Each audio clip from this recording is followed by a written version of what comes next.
The course of the Korean War had changed dramatically since its lightning-fast beginning.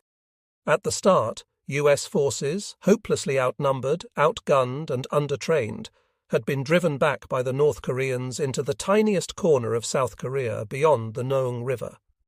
There, the Eighth Army dug in its heels, determinedly holding what was known as the Pusan perimeter until September, when MacArthur's daring amphibious invasion at Incheon severed the North Korean army's lines of communication and chopped its legs out from under it. No longer was the enemy an effective fighting force, and our certain defeat along the lines of Dunkirk in 1940 suddenly appeared to be sure victory. Units of the Eighth Army smashed out of the Noong perimeter.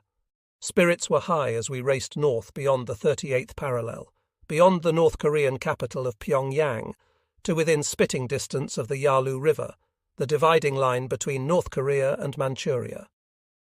Fighting was sporadic, but as units moved farther north, the weather worsened and enemy resistance increased. It was like compressing a spring.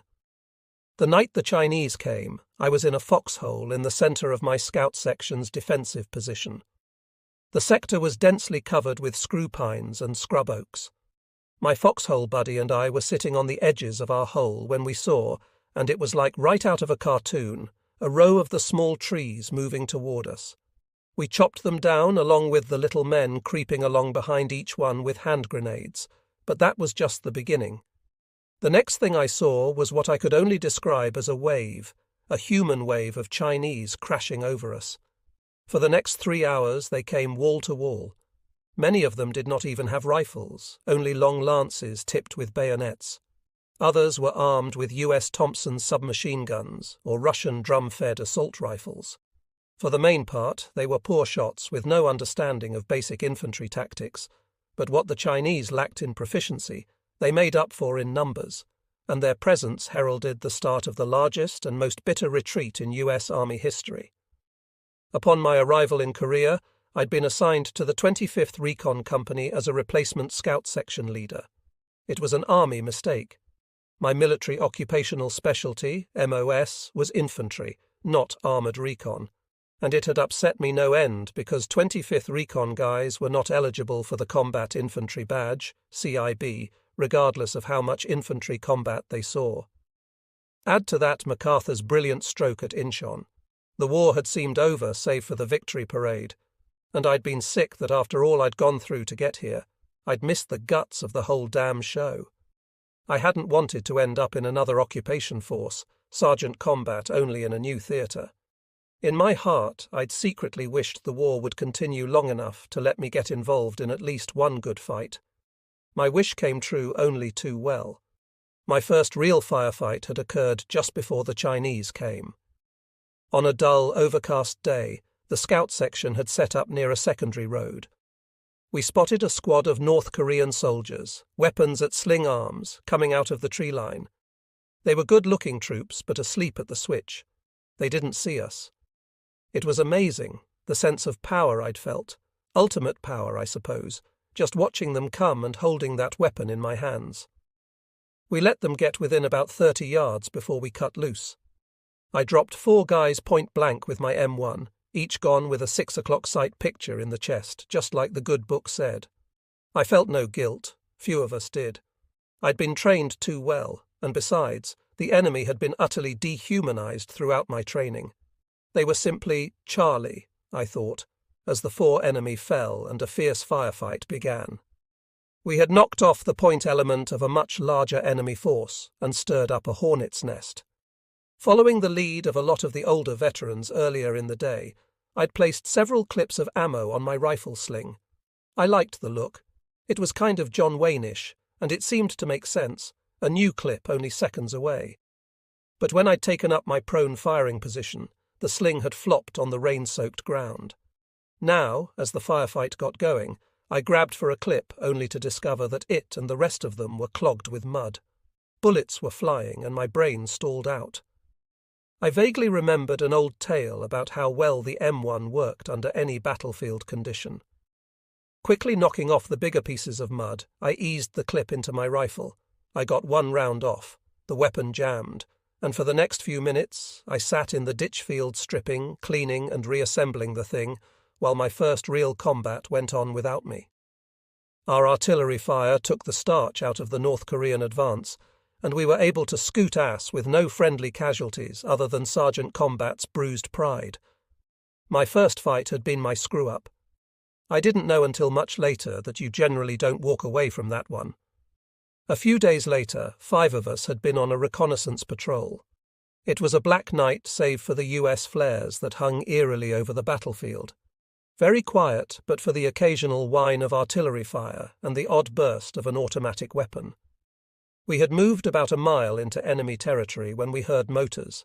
Leaving the patrol, I crawled to a mound near the edge of the road for a first-hand look. Through the dark, silhouetted by the artillery flares, I could see 4 enemy vehicles. A file of infantry was walking on each side of the motor column, with more infantry walking in front. They were so close that I was sure only the vehicle's engines prevented them from hearing my pounding heart. They passed by. I was about to return to the patrol when I saw a lone North Korean soldier, his weapon slung, tracing a telephone wire. As he passed my position, I parted his hair with a submachine gun magazine and dragged him back to the patrol. Daylight wasn't far off when we headed home. Progress was slow. Initially, we had to pack our zone-out prize. Later he awoke and stumbled along belligerently, but at least under his own steam.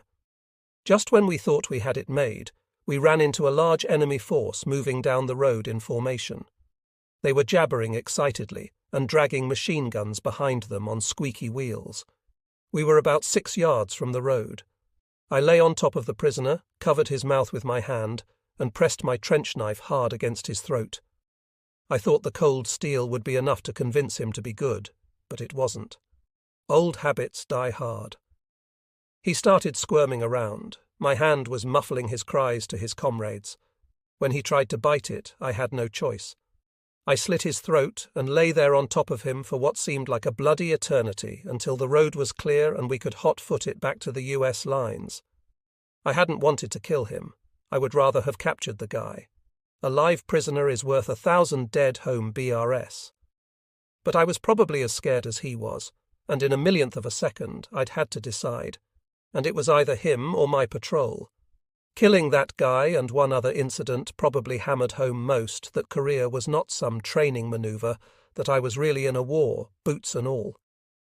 The other occurred when we were digging in on a small knob overlooking a main north-south road. Digging in was a task a frontline trooper performed at least once a day when on the move. Usually you spent the time cursing your commander for always choosing the hardest ground in town, and then moving the line just when you finished your hole. Some of us thought it was an army plot to keep us in shape. For myself, I'd rather have done 1,000,000 push-ups.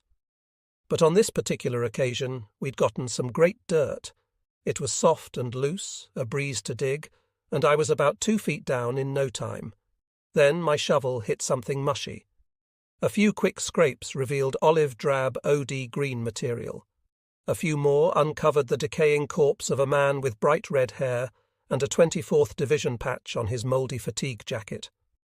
The soldier's hands had been tied behind him with communication wire, and he'd been shot in the back of the head. 3 more bodies were found by other troopers on our little knob, all killed and buried the same way. Company was notified. They said the men probably had been killed at the beginning of the war. That was when the 24th Division, the 25th sister division from the pre-World War II Hawaii days, had fought along this road. We were instructed to dig out the dog tags and provide 8-digit coordinates where each body was found. The atrocity did little for morale, but a lot for fighting spirit. There would be little love lost for an enemy as savage as the North Korean Reds. So much for the Korean police action, I and my friends all thought. This was all-out war with no quarter given. Now that the Chinese were in the conflict, the Recon Company's mission was to provide a reconnaissance screen in front of the 25th Infantry Division's withdrawal. In other words, to delay, deceive and disorganize the undeniable communist advance. The Chinese had struck 8th Army like a giant steamroller, crushing many units and mauling most others. 8th Army's commander, Lieutenant General Walton Walker, who had said in July of 1950, as the first real southward began, "There will be no Dunkirk, there will be no Bataan. A retreat to Busan would be one of the greatest butcheries in history. We must fight until the end," now found himself directing yet another brave but bloody withdrawal to the south. Only 7 years before, General Eisenhower's forces were similarly surprised and smashed, but that time we'd had Patton to save the day. In my heart of hearts, I kind of wished someone would get the idea to use our recon company as the spearhead to Bastogne for the Korean conflict. But it was not to be, and it was just as well. Unlike the 750th Recon, which had had 17 M24 light tanks, we were a light-skinned force with only 6 M24S in the whole company. Divide these up among 3 identical platoons, which were normally attached one to each regiment, and it wasn't exactly the punch Lieutenant Colonel Creighton Abrams had had in 1944. Still, we had plenty to do to keep us occupied, exchanging ground for time. The drill went that we would hold a position until the enemy was breathing hot and heavy down our necks.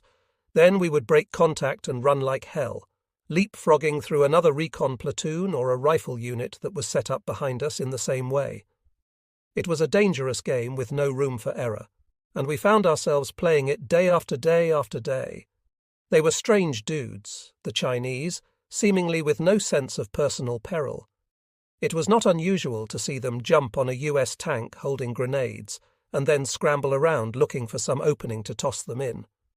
Of course, if the tank was buttoned up, this was impossible, and the tank commander inside would simply call another tank nearby to scratch my back, at which point the second tank would spray the first with .30 caliber coaxial machine gun fire and wash the hitchhikers off. But there were always other Chinamen to take the dead ones' places. It was a grim fact we were constantly reminded of as we kept moving south. Morale dropped with every rearward step of the humiliating retreat. We kept falling back away from the Yalu, beyond Pyongyang, until soon we'd recrossed the 38th parallel and were back in South Korea. The only things running faster than the 8th Army were the rumors. The Marines were cut off at a place called Chosin Reservoir in the north and were being zeroed out. The US Army's X-Corps had surrendered.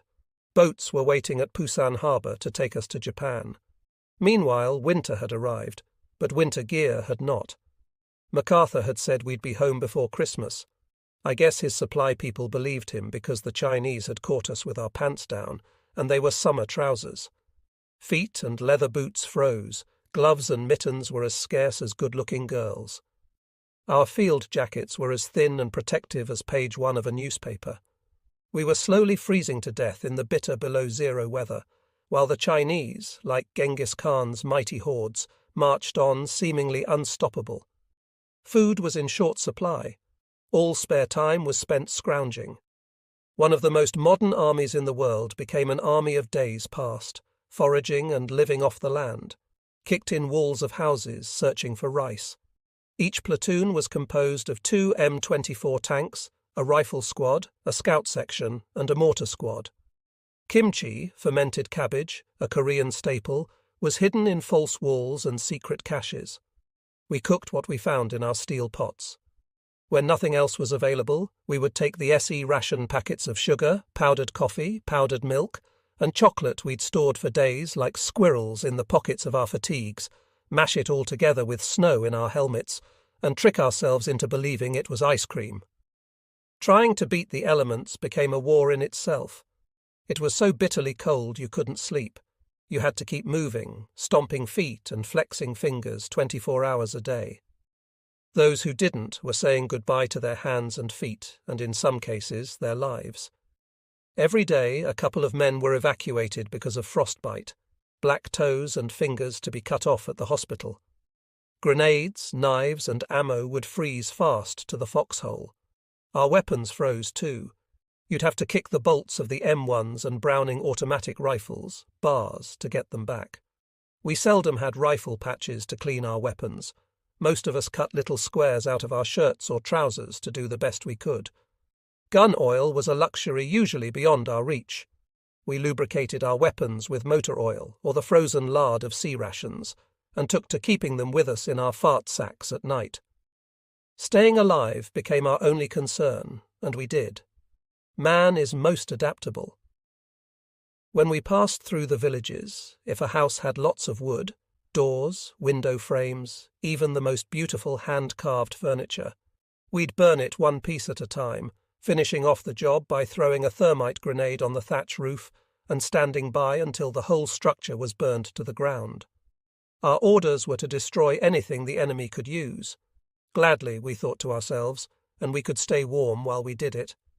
At night, we would carefully, obsessively bundle, stack and restack kindling wood while waiting for daybreak when we could light our fires. The thought of those friendly flames allowed us to make it through the night. Instantaneously at first light, thousands of tiny fires would spring up across the front, and around each huddled a cluster of shivering men.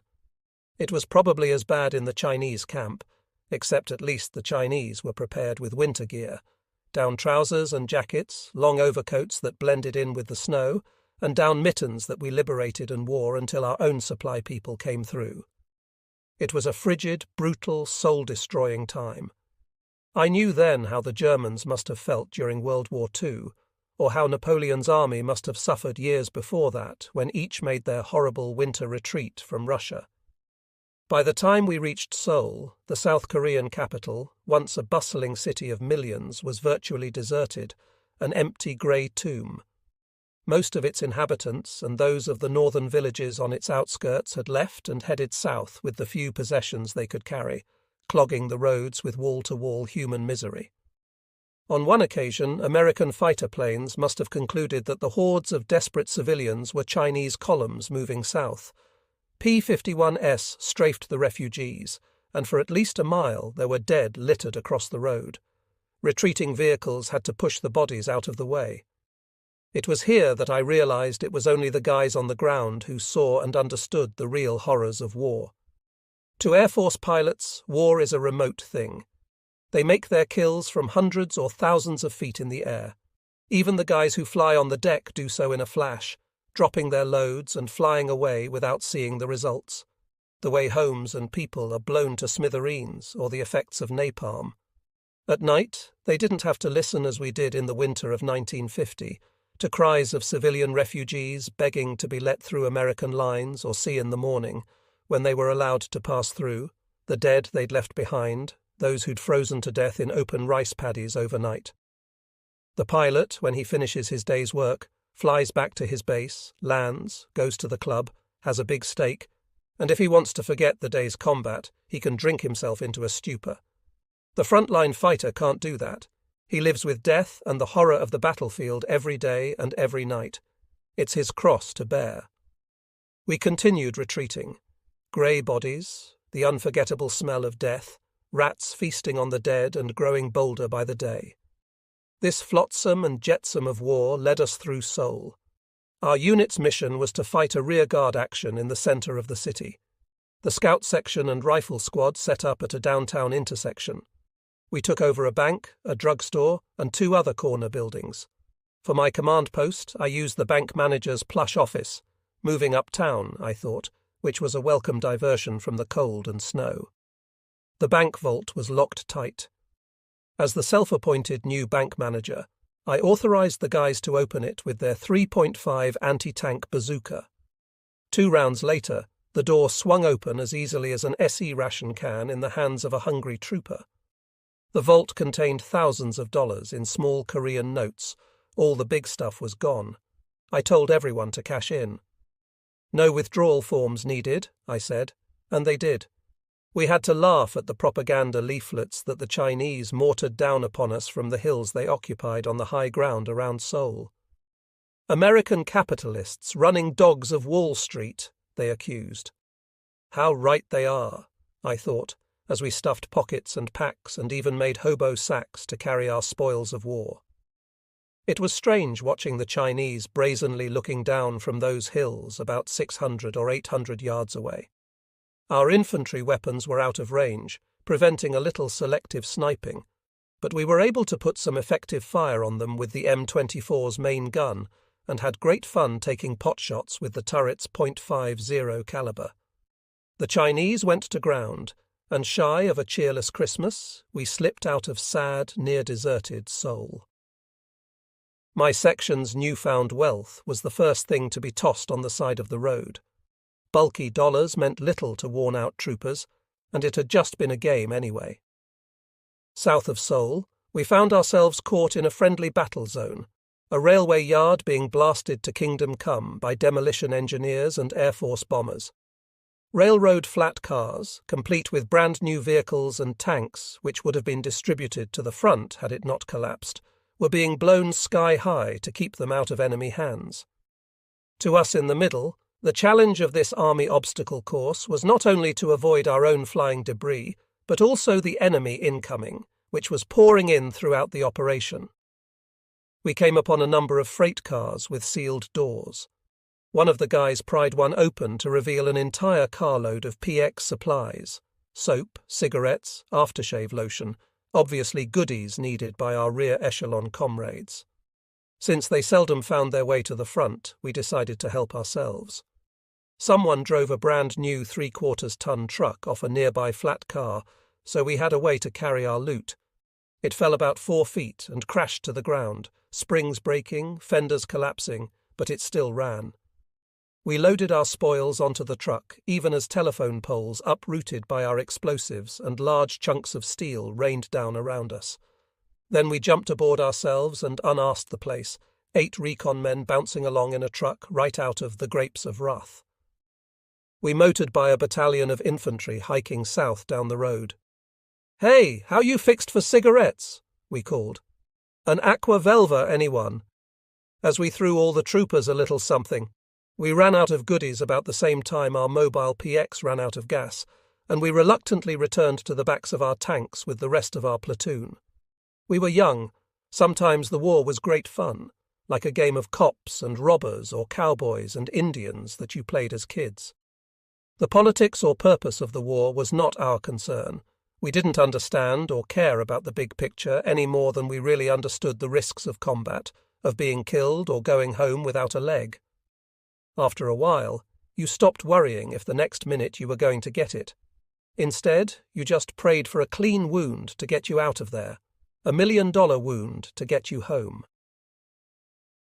After we retreated across the Han River, my platoon was given the mission to outpost a long, lonely stretch of the South Bank. It was Christmas Day, and although no Chinese were in sight, it wasn't a particularly jolly time. General Walker had been killed 2 days before in a freak jeep truck accident, very similar to the one that had killed his World War II boss, General Patton. Still, Paratroop General Matt Ridgway had taken over as the new commander of the 8th Army, and the word was we would retreat no farther. It was a good word, but my platoon had a more immediate concern. We were starving. A personal recon of the area revealed a village nearby whose only occupants were 6 scrawny-looking chickens. One long burst from my borrowed M.2 carbine gave us Christmas dinner in the form of 3 decisively dead birds that we plucked and threw on an open fire. We ate them unseasoned and undercooked. They were very, very raw, in fact, but wonderful to us, and we gobbled them down and huddled closer to the fire, thinking how lucky we were. No sooner had we finished than a recon company jeep and trailer bounced across the field to our position. Christmas dinner, turkey, cranberry sauce, and all the trimmings had arrived. Only the American Army could do that. Unfortunately, our chicken appetizer had left all of us with roaring gut aches, making the second feast a little hard to swallow.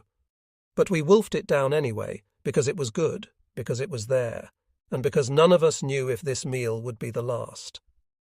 The enemy took Seoul just after the New Year. The bridge across the Han had been blown, but a few days later the Chinese got a bridgehead across, and we once again headed south in sub-0 degree weather with our tails between our legs. So much for no more retreats. I began to think about all the generals' proclamations concerning this war, that we'd be home before Christmas, that the Chinese would not intervene, that we'd hold here or hold there. All of it was, and I started to wonder how they could possibly make so many dumb statements when each invariably fell apart when put to the test. Then I thought, well, maybe they just don't know. We never saw a general on the front. We seldom saw a colonel, a lieutenant colonel, or a major either, and at squad level we only on the rarest occasions saw a captain. So how could the brass know how defeated its army was if they weren't there to see an exhausted guy lie down on the road and just give up? How could they know how cold and ill-equipped we were if they weren't there to see blue, gloveless hands stick to the frozen metal of weapons? How could they know how steep and rugged the terrain was if they never climbed a hill? Still, we kept retreating, exchanging ground for time. We were always cold, always hungry, always tired. We were all filthy. It was too cold to even consider washing. So when we got to Swan and found ourselves with a few days to rest, we decided to take that abandoned city by storm. As in Seoul, everyone had left Swan in a great hurry, so we could pretty well help ourselves to whatever we wanted. My section took over a house. We scoured around and found an old-fashioned Korean bath, one of those stand-up jobs about chest-high with a wood furnace underneath. We filled the tub, built a roaring fire, and one by one jumped in, each of us skimming the other guy's dirt off the top of the water. I was last. The water was almost black by then, with all kinds of crud floating around, but I didn't care. I might not have gotten clean, but for the first time in weeks I was warm. Just after we left Suan, my platoon was ordered to establish a night-blocking position alongside a north-south road that paralleled a railroad track. The scout section and rifle squad were set up in a defensive line that ran from the road through a rice paddy and onto a railroad trestle. Our machine gun was set up on the trestle pointing straight down the tracks, where it could put plunging fire directly in front of the deployed. Troops and flanking fire on the road 50 yards away. Our platoon leader stayed with the 2 M24 tanks on the road behind him, was the mortar squad. It was late at night. All was quiet. We were locked and cocked and pros at this deadly delaying game by now. I moved between the positions, having whispered conversations with the guys. It was a habit I had to keep myself awake and make sure the men stayed awake too. I was at the machine gun, which was manned by a stud of a Hawaiian trooper named Sheldon. When we saw the enemy coming, there was at least a company, and maybe more, behind 4 abreast, double-timing quietly down the railroad track.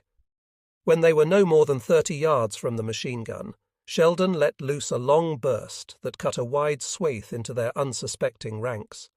A burst of machine gun fire was the signal for the infantry, tanks, and mortars to join in the fray.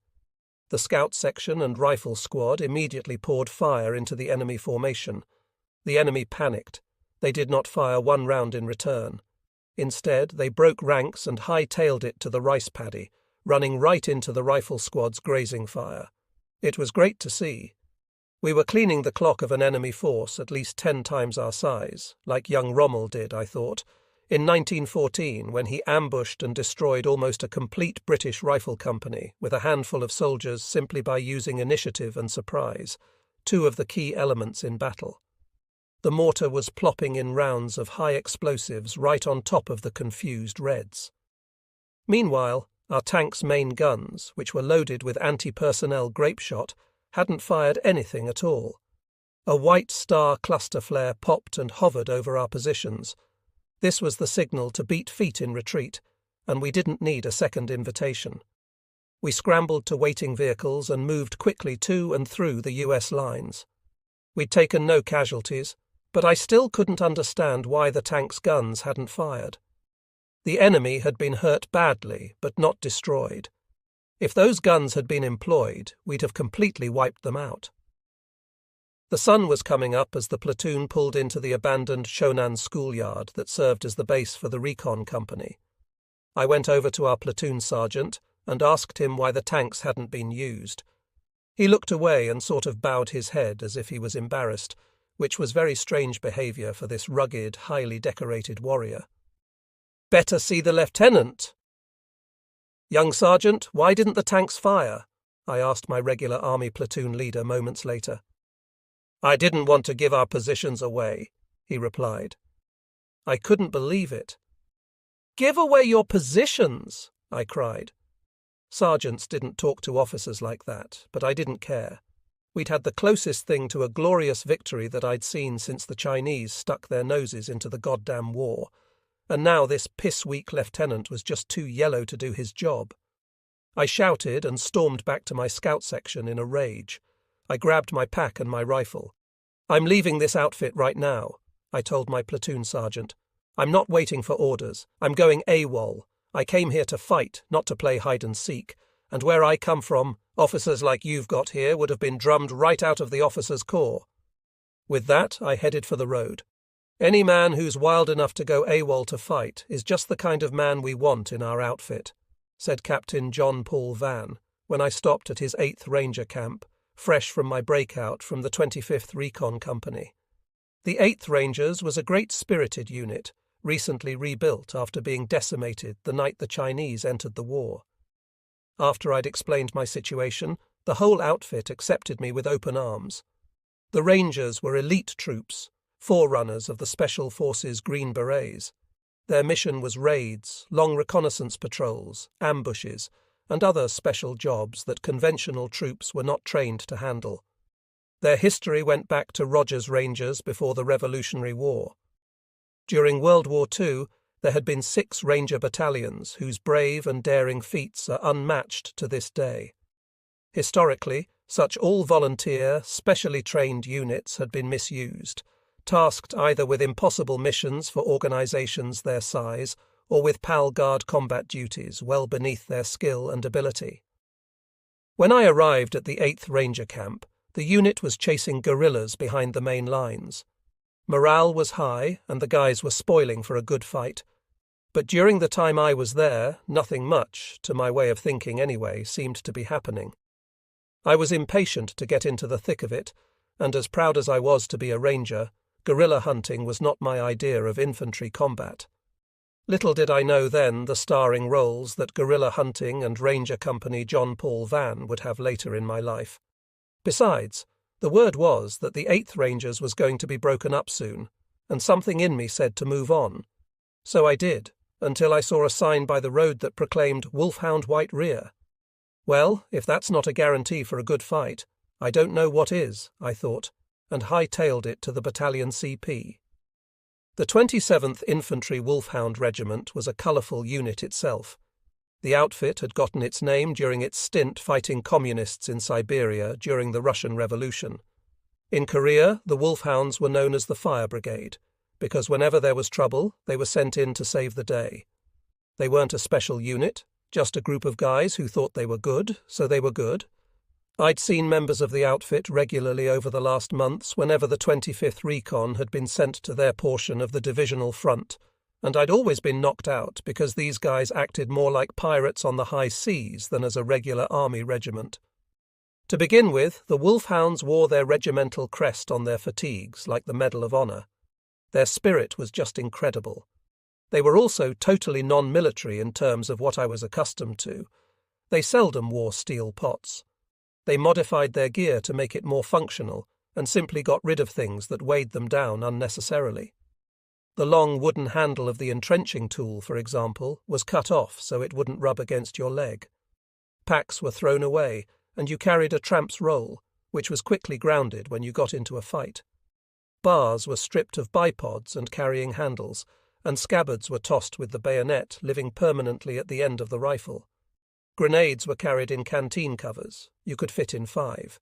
And if you wanted to carry a captured weapon, go for it. This renegade kind of soldiering was not only sanctioned but encouraged by the 27th Regimental Commander and Fire Chief, World War II paratrooper Colonel John Iron Mike Michaelis. Michaelis, who would go on to 4 stars, understood what made men fight.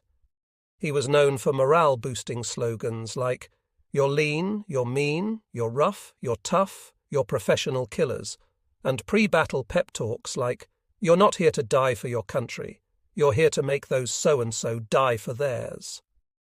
The Wolfhounds' proud combat record showed that they believed him, and they had eagerly adopted their commander's no-nonsense brand of soldiering. I was more than ready to do the same. The 2nd Battalion's exit pointed the way up the road to where the rifle companies were deployed. The first unit I came to was Company G, where I reported in to 1st Sergeant Edwin Rager. "I can always use another sergeant," this giant of a top-kick roared, then and there assigning me to 3rd Platoon. Finally, with the assurance that I'd be picked up on the morning report so I wouldn't be considered AWOL or MIA, I joined my new family. At first it was not the happiest of unions. I should have realized it wouldn't be easy. It's always a tough time to join a unit, particularly one as tight as the Wolfhounds. As an individual replacement, and for some reason it's even worse when you're an NCO or an officer. You don't know anyone, and no one trusts you until you've proved yourself in battle. You get all the lousy jobs details and only the worst battlefield horror stories. You're just the new duck guy, you're just fresh meat, and to add insult to injury. Though I'd been a squad leader and acting platoon sergeant in, and a section leader in the 25th Recon, now in the 3rd of G, I found myself an assistant squad leader. I was damned unhappy with the demotion. I probably had more non-com experience than any of the squad leaders in the platoon, but the fact was that in their eyes I was untried, and all protests to the contrary fell on deaf ears. I didn't help my cause any that evening, soon after my arrival, when just at dusk I got caught in a rice paddy, right smack in the middle of a blistering Chinese mortar attack. I started to run, but slipped and fell in the patty. When I finally got back to my foxhole, I discovered that my water-repellent outer trousers were covered with human, __, which the Koreans used for fertilizer. Unsurprisingly, the guy sharing my hole was as unhappy about this as I was. I took the trousers off and made do for the night with the 2 pairs of long johns and 2 pairs of OD trousers I had on underneath. Lots of layers were the key to staying warm. I'd learned bulky stuff like pile jackets were too heavy in constricted movement. Light clothes were more comfortable and much better for trapping body heat. Then I sacked out until it was my turn to go on guard. Leaving my foxhole partner to contend with the lingering aroma of my accident guard was a grueling ritual, mainly because everyone was always so tired. Each squad had its own sector, normally 4 foxholes each, about 4 yards apart. The spacing dependent, as were all things in combat on the enemy, the terrain and the weather. 2 guys shared a hole and took turns throughout the night searching into the darkness. You'd look until you got tired, then glance at your buddy sacked out at the bottom of the hole. Then you'd look a little longer while you thought, should I wake him now? Has he had enough sleep?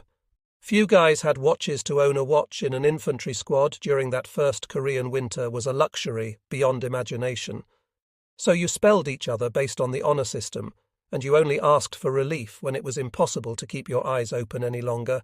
Then your buddy would ask for a Sitter PT or situation report, and that was it. You'd be asleep, almost before you'd zipped up your feather-down fart sack. What's happening? I asked when my foxhole partner woke me for my turn.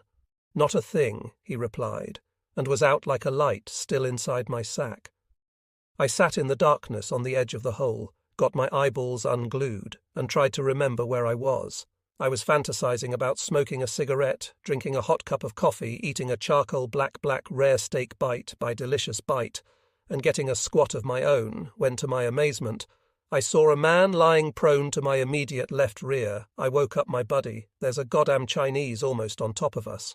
We whispered through our options. We could toss a hand grenade, blast him with a rifle, or crawl out and get him with a knife. We decided on the third alternative because the guy was right in the middle of our squad position, and rifle fire or a grenade could easily start a firefight among our own guns. The Chinese wasn't moving, and his back was to us. My buddy covered me while I crawled out of the foxhole with my trusty M1, a 10-in-long razor-sharp bayonet attached in a crouch position. I silently slipped up behind the enemy soldier. When I got within sticking distance, I drew back my rifle and thrust it with full force. Branches crackled, and it was over. I'd bayoneted my own frozen stiff trousers, which I'd earlier hung over a bush behind our foxhole to dry. The next morning I had to put the shitty things back on again now, with a hole in the arse as well, and for some reason the fresh meat was the only one in the squad who didn't think it was very funny. The war seemed lost at best. It was hopelessly confused. I'd thought wars, at least America's wars, had happy endings, like capturing Berlin and Tokyo. All we were doing was yo-yoing back and forth across the Korean peninsula, defeat, then victory, then defeat, and defeat with G Company 2. We were retreating, shuffling along, heading south, colder. Sometimes the temperatures were 20 degrees below zero and more tired than we'd ever been in our lives. One day a snap thaw had us wading through mud on both sides of AM that had once been a road jeeps and trucks soused through it too. Each vehicle trying in vain to miss the rut of the vehicle in front so as not to become bogged down, one jeep stalled and would not restart just as our column was passing by the driver. And Lieutenant Passenger UN asked the thing the lieutenant called for help to push it over to the side, but before we could SLO through the quagmire and give him a hand, he whipped out his pistol and aimed it at one of the tires. I figured his daddy must have been an old horse soldier, and this guy was going to follow the Cal tradition of shooting his disabled mount, and sure enough, pow, pow, pow, pow. But the last shot missed the tire, it glanced off the rim and boomeranged back to strike the lieutenant right between the eyes. We pushed the jeep and the warm, still body off the road, and then returned to our column. Soon the temperature dropped, the road turned to ice, and we just kept heading south. It hadn't meant anything. The lieutenant's death for openers, what he'd done was dumb, but more than that, we'd become immune. Fighting a war on the ground is like working in a slaughterhouse. At first the blood, the gore gets to you, but after a while you don't see it, you don't smell it, you don't feel it. So what's another dead body? It's almost as if you don't care. Care. In this case, we just leaned forward, kept walking, and tried to ignore the song in our heads, the one the troops called the bug-out blues, so this is the life of the ground pounder. I'd often think the risks were higher in the recon company, but life in George was far more harsh, at least in the recon. We frequently rode on the backs of our tanks, and thus kept warm in the infantry. It was just a plotting grind, one foot after the other, until the column stopped and we'd flopped down sound asleep before our heads touched the ground in the recon. We were seldom hungry because we stashed rations on the tanks in the infantry. Growling bellies were our constant companions in the infantry. Many men lost their will to live. Frequently, guys would just quit, drop out of the moving column and plunk down on the side of the road sometimes with the Chinese within sight. You'd say, "Come on, buddy, get up. Let's go. You're going to be captured." And he'd say, "I don't care. I can't go another step a day." Felt like a week, and the more tired an infantryman became, the more he wanted to lighten his load. First to go would be the souvenirs, the captured goodies like SKS rifles, and then his extra ammo next would be bulky gear, field coats, pile jackets, and down sleeping bags, even though he knew he'd freeze that night in the infantry. I found you live for right now. You don't give a damn about tomorrow, because you don't even know if there'll be one now. And then, if we were really lucky, we'd stop in a village and commandeer an abandoned house for 10 or 20 winks. A Korean home had adobe mud floors under which lay an oven, the purpose of which was to provide central heating for the entire house. Of course, American soldiers had no idea how these things worked, and the first time around we built the biggest fire we could, and went to sleep shivering and whining that the Koreans didn't know how to do anything. Right? It turned out, though, that the previous occupants of our temporary abode had the last laugh throughout the night. The floors got hotter and hotter until some of the guys' jackets spontaneously combusted, and the ammo we'd laid on the floor blew up. Snow never looked so good on most nights, though, to stave off the cold. We employed old soldiers' tricks from the bleak frozen days of Valley Forge. One was to stuff hay in a poncho and wrap it tightly around 2 guys to keep in body heat. Another was to fill your steel pot with hot coals and embrace it all night long, a practice that continued despite a number of tired soldiers who died this way from asphyxiation. Another was to put a slug through your foot. I'd thought about that one, most of us did, but it always seemed too risky. You might blow your foot off, or you might be caught and court-martialed. But one bitterly cold night, when I would have done anything to get out of that place, I came up with the perfect solution. If I emptied most of the powder out of a grenade, I could toss it into my foxhole and blame it on a sneaky ... Better yet, if I chipped a trench on the side of the foxhole with my bayonet, I could contain the damage to my leg. All I'd have to do would be lay my body in the trench, stick my leg in the hole, toss in the grenade, and bang a million dual wound. It was a wonderful idea somehow, a lot better than the one I often saw during a firefight, when a guy would stay in his hole and wave his arms or kick his legs like a chorus dancer, hoping to catch a slug and the first boat back to the States. and I spent all night digging away, working on the trench, and thinking how warm I'd be back in Santa Monica. The warvit who got it in the leg. I chipped and chipped away at the frozen ground, completely forgetting about the cold, the time, the fact that I needed some sleep, or that my buddy who was sleeping behind the hole may have had enough. Finally it was ready. I hoisted myself into the trench, prepared the grenade, and dangled my leg in the hole. And I was just about to pull that pin when I saw the most beautiful sight, a sight that every infantryman in Korea dreamed of seeing it, was the sun slowly rising. It meant the terrible night was over. It meant I could light my fire and be warm again, so I forgot my little trench, and for a long time afterward wondered if I really would have pulled that pin, and for a moment forgot the other thing. The sun meant the beginning of yet another long day, another step south, the never-ending bitter taste of defeat in all our mouths. And then, as if overnight, everything changed. It turned out that despite the fact that I never saw a general on the battlefield, apparently one SOC Lieutenant General Matthew Ridgway had been all over the 8th Army front assessing the situation and making his plans. I rode in an open jeep, he would later write in his memoirs, and would permit no jeep with the top up to operate in the combat zone. Riding in a closed vehicle in a battle area puts a man in the wrong frame of mind. It gives him an erroneous sense of warmth, of safety. His mental attitude is that of an ostrich poking his head in the sand. Also I held to the old-fashioned idea that it helped the spirits of the men to see the old man up there in the snow and sleet and the mud, sharing the same cold, miserable existence they had to endure as a consequence. I damn near froze. Nevertheless, Ridgway persevered with no quarter, given he banned the word retreat from the English language, at least in so far as correspondence could describe our miserable trek to the south. "I'm more interested in your plans for attack," he told a staff officer when the latter offered up those for another withdrawal. He recognized even before we did that the Chinese offensive was running out of steam, and sought to take advantage of it with deep patrols to the north to find out exactly how stretched the enemy was.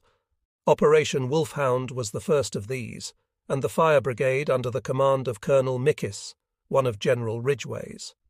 World War II airborne protégés was on the attack once more. 2 platoon of G Company and elements of the 89th Tank Battalion made up one of the task forces named for and commanded by our company. Commander Jack Maichi, Task Force Micheli, was given the mission of taking Suan, and on the 16th of January it did just that. The enemy was totally unprepared for the daring daylight assault. George was outside of artillery range, and Captain Maichi, an old horse cav-man, approached Suan in the only way possible, frontally down a road never probed for mines. And fast, my platoon, the 3rd, was not involved in the Blitzk operation at all. But when the other guys came back, having killed 150 enemy without a casualty of their own in high spirits, and with stories of Captain Melly sauntering across the streets of Suan while enemy machine in a medical jeep, and as we bumped down the road all I could think was, "Hallelujah, I've got it made. I'm leaving this goddamn place," or so I thought, because just then the jeep's radio crackled on 1st Platoon. "George Company got a serious wound, real bad. Get there fast. He'll be on the side of the road." I couldn't believe it. Let me out. "I'll wait here," I thought, but I was too weak, too tired, and too cold to get the words out. The jeep spun around and headed back up that fur-swept road past Colonel Murch, right into the jaws of the whole goddamn communist army. We stopped.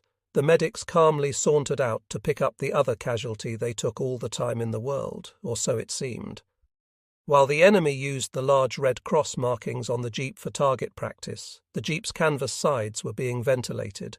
The slugs passing above and below my litter, I felt totally helpless, and swore that whoever the wounded guy was, I'd hate him for life. Which, from the way things were going, was not going to be long. It turned out he was a buddy through the Hawaiian-Maha connection, a handsome 6-footer named Ray Mendez. I almost kept to my word, though, when I found out his critical wound was a slug in the thigh when he'd been hit. He'd rolled up Ina Ball, and someone had concluded he'd taken it in the gut, oblivious to the fight raging on all sides of our thin-skinned ambulance. Jeep Mendez became chirer and chirer as we headed out of the battle area. He sang the praises of his $1 million wound and spun dreams about his imminent return to the islands, me one big war hero bra. He said the regimental collecting station was jammed with casualties. The surgeon who bent over my litter was covered in blood like a butcher. "We're going to bypass division clearing and send you right to MASH at Suan." He said, "You're on your way home." The next stop was quick. The MASH was near the runway at Suan. The doc there wrote on my wound tag emergency air evac, which somehow scared me, and before I knew it, I was strapped down on the deck of a C-47. We took off just at dark. Why don't they close the goddamn door? Thought it had to have been open because I'd never been colder. I was shaking like a jackhammer, and I couldn't feel my hands or feet. A flight nurse stayed right with me. Another ominous sign she piled on, blanket after blanket, with no effect, just as I was reaching the point where I didn't know if I could take it anymore. We landed in Pan, and it was another world paradise. In fact, a heated ambulance was waiting, and as they loaded me in, I felt like that old boll weevil who lived in a red-hot fire. Mighty warm, but nice. I'd found a home, I fell asleep, and didn't wake again until I was being winched aboard the hospital ship USS Haven in Pan Harbor. I opened my eyes, and everything was white clean, and OHO war medics were starched. The nurses all looked like Doris Day. I was stripped, placed in crisp white sheets with soft blue blankets. I was safe and suddenly starving. A medic came to the immediate rescue with a delicious hot meal. I wolfed it down just in time for the next wonder of wonders, a beautiful young nursie in a tight little white outfit who came to clean me up. Why didn't I join the Navy, I thought, except for my bath, and in the Korean tub I hadn't washed in more than 2 months. I was caked with dried blood, Korean mud, and God only knew what else, and each time the nurse scraped off one filthy layer, she'd have to change the sheets and start again. It took 4 sheet changes with no help from me, because as a head wound I wasn't allowed to move at all. Next the poor girl had to shave off my ratty beard, bad hygiene and ingrown hairs, had covered my face with boil like pimples. It was too terrible to be funny, watching the nurse bob and weaving all over the place to avoid the flying debris every time that razor hit one of the anti-personnel mines buried in my cheeks. The next few days were a haze, sleep really hard. Sleep, people standing over me having whispered consultations, blood IV X-ray after X-ray, doctors probing, asking questions. How many fingers do you see? I slowly regained my strength. Somebody commandeered my Waltham watch I never saw. It again, the sleep was good. I caught up on months of it lost, but then I started getting restless. The ward, though spotlessly clean and staffed with talented, dedicated pros, was an extremely depressing place. We were all head wounds, most either terminal or vegetable cases. It was amazing that many young boys, all of them, were still sucking in air. One guy had tubes running out of everywhere. He'd caught a slug between the eyes. I wanted out. I'd had my little vacation. I told the docs I'm ready to return to my platoon. There's nothing wrong with me. The doctors probably thought that the bullet had done some pretty serious damage to my brain. Nobody wanted to go back to the front. They didn't realize that the guys in the 3rd platoon were my brothers, my family. And I loved them. I'd only been with them 3 weeks, it was true, but in combat that's a lifetime, and I didn't want to leave them out there alone, if by being there I could help keep them alive, keep them out of a head wound. "Ward, I want to go back." I kept telling them sure, they'd say, giving one another those a little screwy looks, and soon they sent me to Osaka General Hospital in Japan. The regiment had been based in Osaka before Korea. The city was the wolfhound's lair. So we were looked after wonderfully, not only by the medical staff, but by the distaff side of the regiment as well. The wives visited us, often brought little presents, helped us write letters home, and gently reintroduced us to the civilized world. A wife would find out through the grapevine that a guy from her husband's company was hospitalized, and she would rush to his bedside. "How is my husband, Sergeant Rager?" she might ask, mean as ever, you would say. But sometimes the replies were not so glib, especially if a few days earlier you had seen the husband cut in two, looking into the anxious faces of warrior wives. I thought that only a foolish woman would allow her man to earn his living as a moving target. After a lot more tests, the doctor concluded that I was okay. There was no brain damage. The wound had actually been superficial. The bullet had passed under the skin on the left side of my head, grazed along the top of my skull, and then punctured through the skin again in the back. All it had left me with were 2 buzzing ears, a neat V branded on the back of my head, where the slug had come out, and a hankering to get out of the hospital and on with the promised convalescence. Leave, a G Company guy told me he had seen Mendez up in the leg ward. The bullet had done a job on him. He was still a bed patient. Your little scratch almost cost me my life. I joked with him if I'd been the doc, I would have left you there with a Band-Aid. Mendez laughed as only a Hawaiian can laugh. Hawaiian Mafia brah, got me out they fake whole thing now. I go home me pile man too, I'm finished, he said with more belly laughs. The Hawaiian Mafia was a term we had that referred to the large number of Hawaiians among the Wolfhound ranks. The 27th had spent years on Oahu before World War II. Even though the regiment had not been back to the islands for almost a decade, the Wolfhound history was such that Hawaiians coming through the replacement pipeline fought, lied and cheated to get into the outfit. Consequently, most of the companies had tons of islanders individually, and as a group they were the most stalwart and loving of friends, and they stuck together like glue. They were also the wildest, bravest and most undisciplined fighters on the block. They had an almost obsessive drive to prove themselves on the battlefield, a drive I always thought came from their older brothers who'd made up the fierce regimental combat team during World War II. Of course, the most highly decorated regiment in that war was a hard act to follow, and part of the charm of this generation was that they never stopped trying. Go for broke. The unit's motto was the favourite expression among them, with act after act of sheer guts. Mendez and I caught up on where George was, what lumps the company had taken, and all other bits of information we could garner from new arrivals. It turned out that on 6th of February we had taken on a reinforced North Korean regiment and really torn its arse. 170 enemy bodies were found on position with additional killed and wounded, estimated at 500 men before being ordered to withdraw by Battalion Co. Colonel Murch. We'd captured 5 anti-tank weapons, 212, and come within 200 yards of overrunning the enemy unit's regimental CP. The next day, 2nd Battalion had continued the attack, but the North Koreans had met their match with Gallant George and bugged out to prevent an encore performance 3rd Platoon. Despite the mauling we'd taken in the first moments of battle had hung on tenaciously, we only now found out that we'd been operating in an area intended for an entire company Fox, which had gotten hung up with a lot of enemy behind us, and whom George's tank infantry task force had hauled ass. And by arsed we heard that Captain Mealy had been shot in the arse, but kept on fighting, that Lieutenant Land had $3,000 of poker winnings in his pocket when he died, but that the guys had left it on him even though they knew it'd be knocked off at grave registration, and that 1st Platoon was putting me in for a medal for saving their arse after I was hit. Well, that was news to me.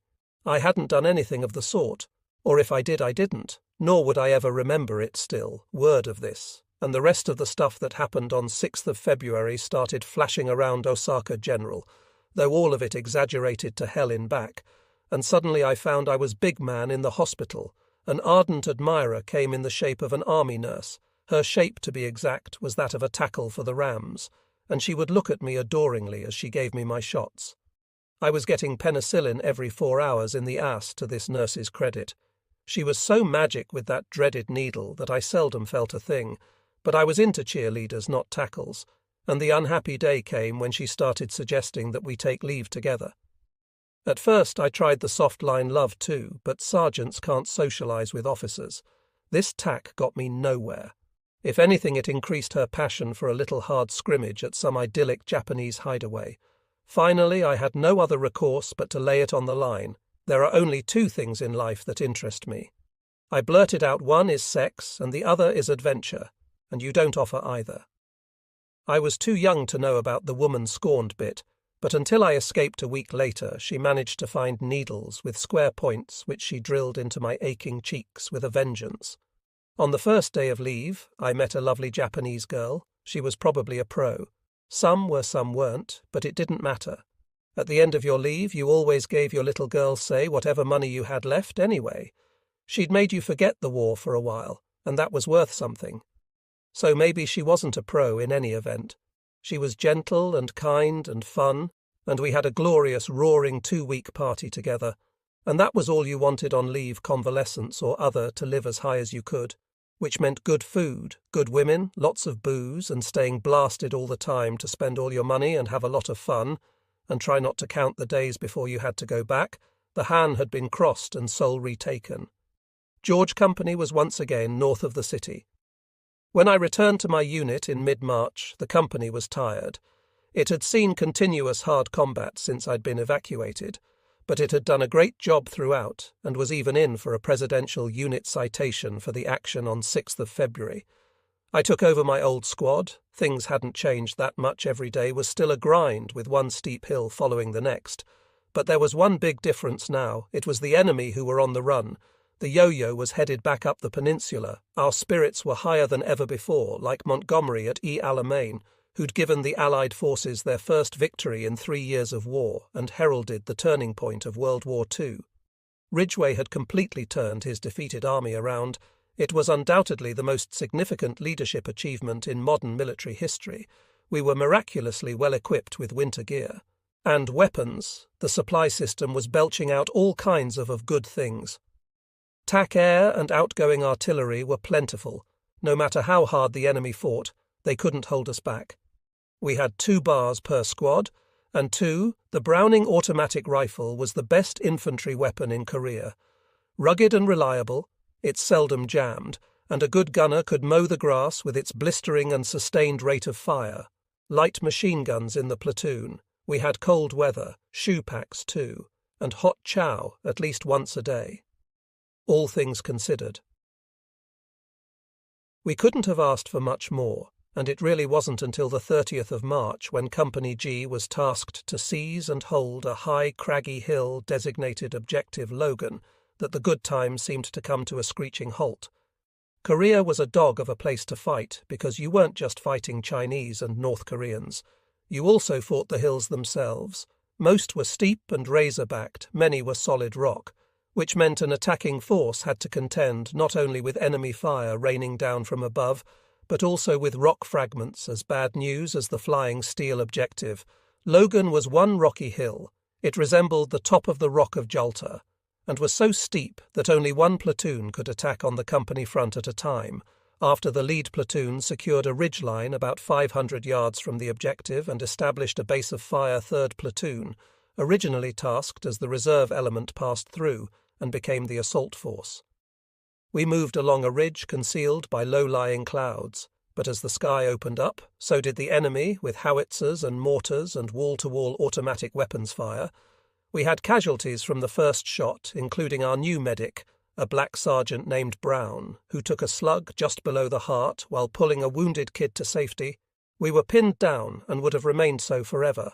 But for Phil Gilchrist, who'd recently taken over his 3rd platoon leader, Gilchrist told us to move out, and we moved out with him at the point-up Objective Logan with weapons blazing on top of the hill. The Chinese were well dug in and fighting a tenacious and determined defence. They were throwing the world at us, and for every inch of ground we gained, they extracted a terrible price. It was tough slugging, not unlike the fighting in Italy in 1944-45. The same sort of determined enemy, the same rough, difficult terrain. The Chinese flung grenades at us in barges of 3 and 4 by ringing the pins around their fingers, and throwing a handful at a time. We could see their hand rising over the crest of the hill bedeck, with grenades, which an instant later were hurtling toward us. The grenades, bullets, shrapnel, and flying rock fragments took their toll. By the time we reached the top of the hill, only 7 effective fighters remained in the platoon. Everyone else was badly wounded or killed. We etched out a little fingerhold by stacking up stones around shell craters. It was still broad daylight. We'd crested the hill, and now looked down on the reverse slope to see the Chinese leaders below getting their men together for a counterattack. US artillery and mortar fire were adjusted through the company radio net. The stuff was popping in so close it was amazing. We had no friendly fire casualties. I'd recently taken over the weapon squad. Now I placed our one remaining light machine gun in an artillery crater, and for a while there and Wells's blistering effective fire kept the enemy at bay, but it was still hot, very hot. The Chinese concentrated all their fire on our little redoubt mortars. Artillery and small arms thundered around us. One round landed so close that it knocked over our LMG and filled the hole with fragments. Amazingly, none of us was hit. A 6-in-long, jagged shard of shrapnel landed an inch from my knee, so close, and yet so far from a million-duel wound. Without thinking, I picked it up to show to there, and Wells, meanwhile, burning the hell out of my hand on the red-hot steel. We stayed low in our crater. Even looking over the brim was a guarantee to be blown away, and for a while had to go blind, returning fire by holding our rifles over our heads and pointing downhill. We were so low on grenades that Lieutenant Gilchrist ordered that we get his permission to throw one. I was down to my last when gut feeling told me it was time to unlimber it right in front of our position. I motioned for Gilchrist to come over, indicating that we were not alone. I requested permission to pull the pin on the frag he gave it. I was lying on my back with my head pointed toward the attackers when I pulled the pin.